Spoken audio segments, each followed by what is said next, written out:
ముద్రగడ గారి అమ్మాయి శ్రీమతి కాంతి గారు, వారి అల్లుడు శ్రీ చందు గారు నాకు ఒకటే చెప్పారు ఈ రోజున. నాకు నిజంగా అమ్మ, నేను మీ ఇంత తుని ప్రత్యేకించి అల్లూరి సీతారామరాజు పాదాల సాక్షిగా చెప్తున్నా, నాకు వారికి ఒక కుమార్తె ఉన్నందని కూడా అసలు విషయం నాకు తెలియదు. కాంతి గారు ఉన్నారు అని నాకు విషయం కూడా తెలియదు.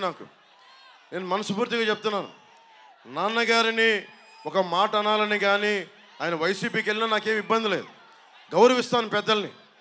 ఈ రోజున తుని సభ సాక్షిగా చెప్తున్నాను, కాంతి గారు జాయిన్ అవుతానంటే నేను ఒకటే మాట చెప్తున్నాను, నేను తండ్రికి కుటుంబానికి కూతురికి వేరు చేసే వ్యక్తిని కాదు. నేను మీ నాన్నగారికి, నాకు ఎందుకంటే ఒక తండ్రి బాధ నేను అర్థం చేసుకోగలను, కూతురు బాధ్యత నేను అర్థం చేసుకోగలను. నేను మీకు మాట ఇస్తున్నాను, మీకు నేను గౌరవం ఇచ్చే బాధ్యత మీ వారికి, మీ ఇద్దరికి. కానీ ఈరోజు నేను మాట్లాడి మీకు కండువా వేస్తే, నేను నాన్నగారిని పెద్దవారు 10 మాటలు అంటారు, పెద్దలు ఏమంటారు 10 సార్లు తిడతారు, మనల్ని భరించాలి మనం. భవిష్యత్తులో నేను మీకు ఈరోజు మాటిస్తే, ఇంత పెద్ద మనసుతోటి కాంతి గారు వచ్చారు, ఆవిడ నా సోదరి, మా ఆడపడుచు.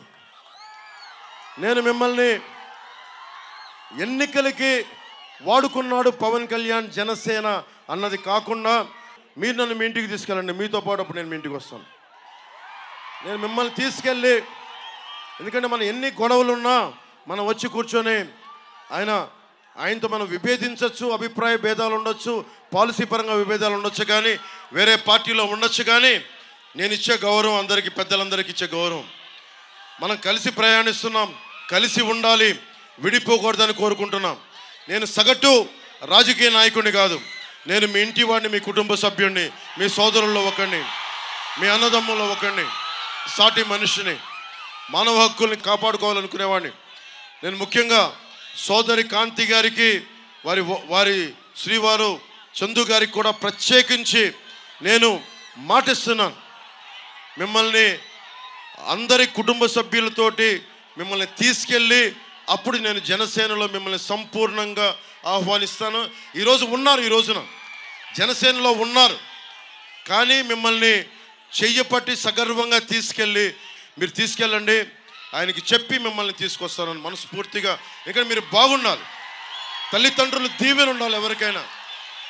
సోదరి కాంతి గారికి మనస్ఫూర్తిగా మీ అందరి తరపున ధన్యవాదాలు తెలుపుకుంటూ, నేను కులాలనే కలిపేవాడిని, పార్టీలనే కలిపేవాడిని, కుటుంబాన్ని వేరు చేస్తామా?